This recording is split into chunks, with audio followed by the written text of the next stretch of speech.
किसी भी जगह इन्वेस्टमेंट करने से पहले अगर आप लोग इन 10 पॉइंट्स को अपने ज़हन में रखते हैं तो आपकी जो इन्वेस्टमेंट है वो आपको 100% नहीं बल्कि 1000% जो है वो फायदा देके जा सकती है। Number 1, right location. अगर आप लोग प्लॉट की खरीदारी से पहले अच्छी लोकेशन को चूज कर लेते हैं, एक ऐसी लोकेशन को चूज करते हैं जहां पर आपको रोड्स का एक अच्छा इंफ्रास्ट्रक्चर मिल जाता है और उसके साथ आपको एक करीब तरीन जो है वो ज़रूरियत ज़िंदगी की तमाम तर अमेनिटीज़ मिल जाती हैं, तो ये आपकी इन्वेस्टमेंट के लिए जो है एक बेहतरीन जो है वो एक मौका है कि आपको एक अच्छा फ़ायदा दे के जा सकती है। इसके अलावा नंबर 2 अगर हम बात करें तो वो है रिसर्च फ्यूचर डेवलपमेंट, कि जहाँ पे जिस लोकेशन पे आप प्लॉट ले रहे हैं उस एरिया की फ्यूचर की जो मुस्तकबिल की जो ग्रोथ है वो किस हिसाब से है, उसमें क्या पोटेंशियल आपको आने वाले वक्त में मिलने वाला है,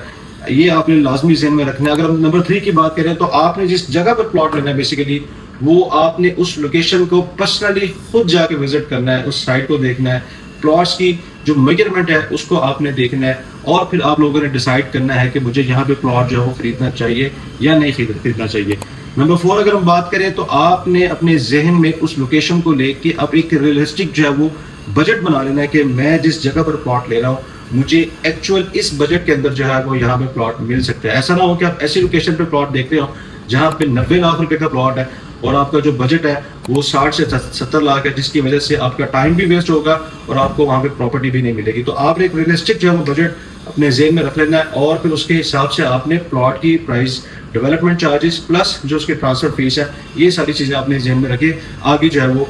5वें पॉइंट की तरफ आना है। तो अगर हम बात करें तो आपने डेवलपमेंट स्टेटस देखना है उस एरिया का कि वहाँ पे इलेक्ट्रिसिटी आ चुकी है कि नहीं है, सीवरेज का काम उस एरिया में कैसा हो, ग्रोथ है, वो भी आप लोगों ने जेहन में रखनी है। अगर हम नंबर 6 की बात करें तो आपने जो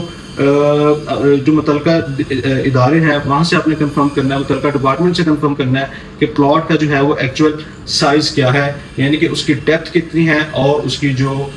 विड्थ है उस प्लॉट की एक्चुअल है कितनी, और इसके अलावा उसकी जो अगर हम बात करें कि प्लॉट की गहराई कितनी है, ये भी आप लोगों ने जो है अपने जेहन में रखना है। तो अगर हम 7वें पॉइंट की तरफ आए तो आप लोगों ने ये देखना है कि आपकी जो पेमेंट स्टेटस है वो किस तरीके से आपने उसको जो है वो पाया तकमील तक जो है वो लेके चलना है। लाइक कि आपने प्लॉट खरीदा है, सारी चीज़ें सारे पैरामीटर्स के ऊपर आपका प्लॉट जो है वो पूरा उतर रहा है, आपकी जो है वो एक इन्वेस्टमेंट की जो क्राइटेरिया है वो पूरा हो रहा है। अब आप लोगों ने पेमेंट करनी है तो उसकी जो टर्म्स आपने बनानी है वो आप लोगों ने देखनी है कि आपने टोकन किस तरह करना है, बयाना किस तरह करना है और फर्दर उसकी जो पेमेंट है उसकी क्लियरेंस कैसे करनी है और उसको ट्रांसफ़र अपने नाम पे कैसे करवाना है। और इससे पहले अगर हम बात करें नंबर जो 7 पॉइंट था, अगर उसको हम लेके आए तो उसमें आपने जो उसके जो डॉक्यूमेंट्स हैं वो लाजमी आप लोगों ने चेक करवाने हैं, जो मुतलका डिपार्टमेंट है, सोसाइटी के जो ऑफिस है वहाँ से, और उसको वेरीफाई करना है कि जो प्लॉट आप खरीद रहे हैं वो उसी शख्स के नाम पर आ रहा है जिससे आप प्लॉट खरीद रहे हैं या जिसके साथ आपकी मीटिंग करवाई जा रही है या जिसके साथ आप प्लॉट की जो है वो निगोशिएट कर रहे हैं। इसके अलावा अगर हम नंबर 9 की बात करें तो आप लोगों ने जो प्लॉट खरीदना है ये चीज़ें में रखनी है कि इसकी मुस्तकबिल की ग्रोथ कितनी है, जिस जगह पर प्लॉट ले रहे हैं यहाँ पे ये तमाम तर जो क्राइटेरिया फुलफिल आज की डेट में अगर नहीं पूरा उतर रहा तो आने वाले वक्त में इसको लेकर सोसाइटी के क्या प्लान हैं इन सारे क्राइटेरियाज को। तो ये चीज़ आप लोगों ने लॉन्ग टर्म की जो इन्वेस्टमेंट है या लॉन्ग टर्म की जो एक सोच है वो आप लोगों ने अपने जेहन में लाजमी रखनी है। और नंबर 10 जो सबसे इम्पोर्टेंट चीज़ है वो है आपने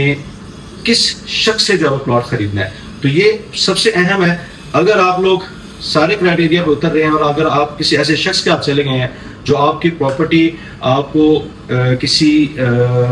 तरीके से वेरीफाई नहीं करवा सकता, आपको डायरेक्ट ऑनर के साथ आपकी मीटिंग नहीं करवा सकता, आपको पता ही नहीं है जो प्रॉपर्टी आप खरीद रहे हैं वो उसमें क्या क्या चीज़ें हैं जो कि आपके लिए जानना बहुत ज़रूरी है, तो ये जो है आपकी पूरी एक जो इन्वेस्टमेंट की जो एक रिसर्च है उसको ज़ाया कर सकता है और आपकी बल्कि इन्वेस्टमेंट को भी ज़ाया करवा सकता है। तो ट्रस्टेबल पार्टनर आप लोगों ने लाजमी चूज़ करना है, आपने डीलर नहीं चूज़ करना, आपने कंसल्टेंट चूज़ करना है जो कि आपकी इन्वेस्टमेंट को जो है वो एक इन्वेस्टमेंट को जो है वो कंप्लीट कर सकता है और आपको आने वाले वक्त के अंदर आपको एक फ्यूचर ग्रोथ के साथ जो है वो ग्रो करना आपके लिए उसमें मददगार साबित हो सकता है। तो उम्मीद करता हूँ कि समझ लग गई होगी। मजीद कोई इन्वेस्टमेंट के हवाले से इन्फॉर्मेशन लेना चाहते हैं तो आज ही हमारी टीम से रब्ता करें। बहुत शुक्रिया।